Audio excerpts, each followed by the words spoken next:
طاہر خان ہزارہ صاحب قضاء الہی سے وفات پا گئے ہیں، ان کے لیے ان کے ایصال ثواب کے لیے ایک سورہ فاتحہ۔ بسم اللہ الرحمن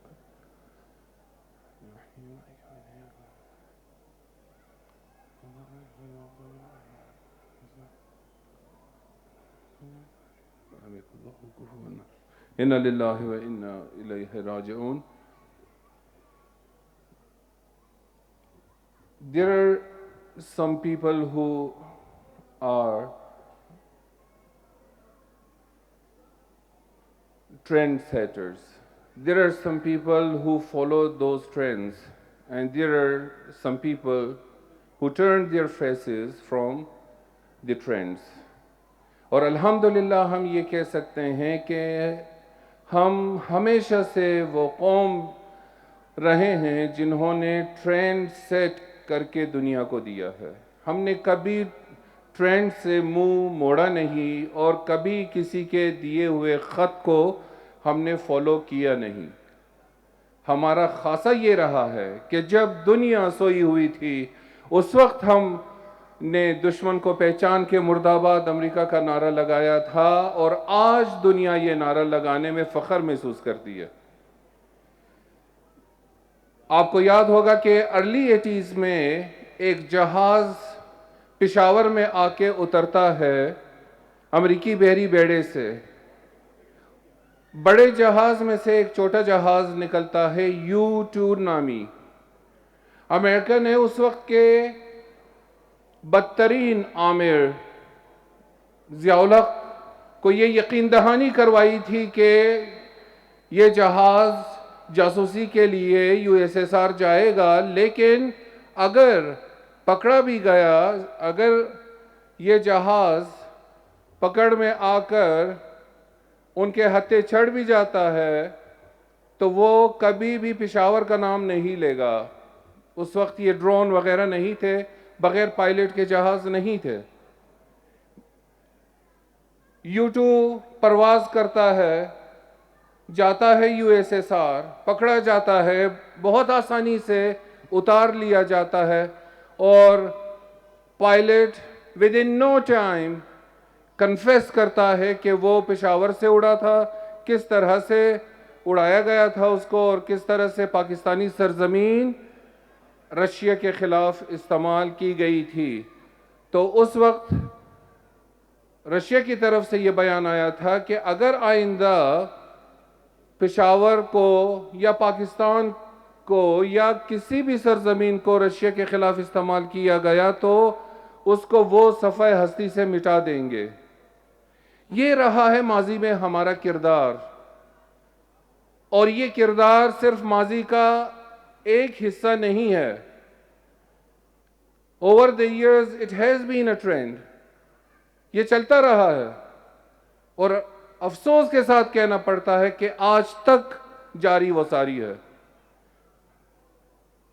اگرچہ پاکستان کی غالب اکثریت 22 کروڑ عوام کی یہ غیور قوم اب بھی امریکہ مرد آباد کہنے کو اپنے لیے فخر جانتی ہے، اور اپنے لیے یہ ایک اعزاز سمجھتی ہے کہ کہیں کہ امریکہ اسرائیل مرد آباد، اور جتنے بھی ان کے پھٹو ہیں وہ مرد آباد۔ لیکن پتہ نہیں کہ صرف اور صرف 2 دن کی اپنی کرسی بچانے کے لیے، حکومت بچانے کے لیے ایسی کیا افتادان پڑتی ہے کہ 22 کروڑ عوام کے جذبات کو، ان کے احساسات کو، ان کی حمیت کو ایک طرف رکھ کر صرف امریکہ کو خوش کرنے میں لگ جاتی ہے ہماری حکومتیں۔ میں نے جب ارلی 80s کا یہ واقعہ آپ کو بیان کیا، اس وقت بھی ہمارے قائد شہید، قائد محترم نے یہی بیان دیا تھا کہ اگر پاکستان کی سرزمین کو امریکہ استعمال کرنا چاہتا ہے یا کوئی بھی کونا پاکستان کا امریکی اڈے کے طور پہ استعمال کیا جاتا ہے تو ہم اس جگہ کو امریکہ کے لیے قبرستان بنا دیں گے۔ These are two different trends جس کی میں نے نشاندہی شروع میں کی تھی۔ ایک طرف حکومت جس کے ہاتھ میں طاقت، ایک طرف ایک درویش صفت انسان بظاہر جس کے ہاتھ میں کچھ نہیں، لیکن وہ کیا بیان دیتے ہیں، اس کے برعکس حکومتوں کا اور حکومت کا رویہ کیا ہے. یہ ہے وہ ڈیفرنس جو کہ ہمارا خاصہ ہے. یہ ٹرینڈ سیٹ کر کے ہمارے بزرگوں نے دیا ہے. 1400 سالوں سے ہم ٹرینڈ سیٹرز ہیں. ٹرینڈ سیٹ کر کے ہم نے بشریت کو دی ہے. یہ ہمارا مکتب ہے. الحمدللہ ہم اس مکتب کے پیروکار ہیں. اگر آپ سیاسی جدوجہد کے اعتبار سے قائد شہید کی زندگی کا مطالعہ کریں، ان کی پوری زندگی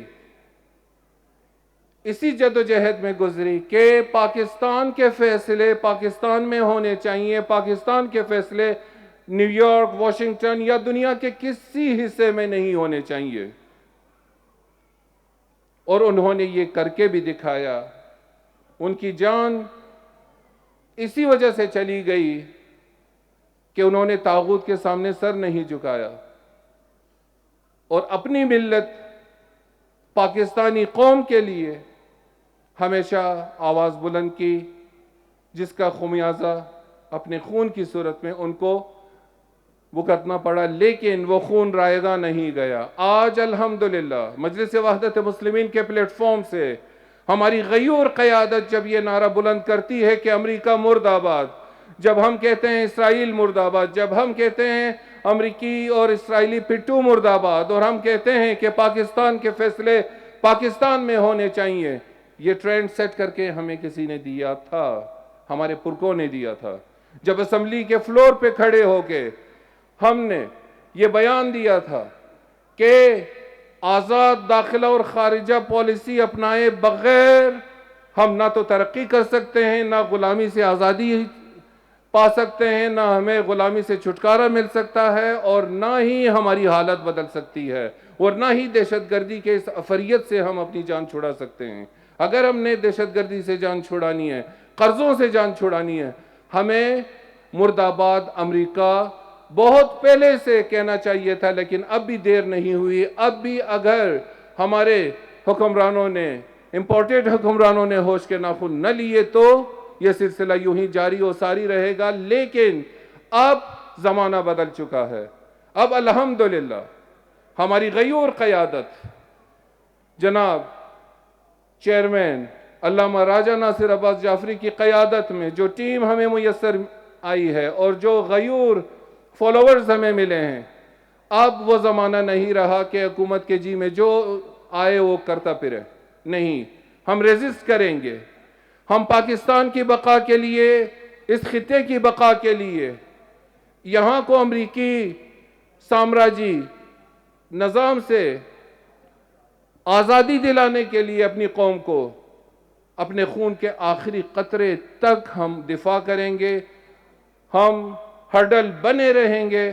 and we will never allow all these elements to come and govern us. کبھی بھی نہیں. ہم حکومت ان لوگوں کو دینے کے حامی ہیں، ہم ان کا ساتھ دینے کے حامی ہیں جو کہ اس شعار پر عمل پیرا ہوں گے، جو امریکہ مرد آباد میں صف اول میں ہوں گے، جو اسرائیل مرد آباد کہنے میں، اسرائیل کو قبول کرنے میں نہیں، اسرائیل مرد آباد کہنے میں اور ان کے سارے پٹھوؤں کو مرد آباد کہنے میں، اور پاکستان میں دخل اندازی کرنے والے ساری قوتوں کو مرد آباد کہتے ہوئے صرف اور صرف پاکستان اور پاکستان کی بقا کی بات کریں گے. ہم انہی کے ساتھ کھڑے تھے، کھڑے ہیں اور کھڑے رہیں گے انشاءاللہ. والسلام علیکم ورحمۃ اللہ وبرکاتہ.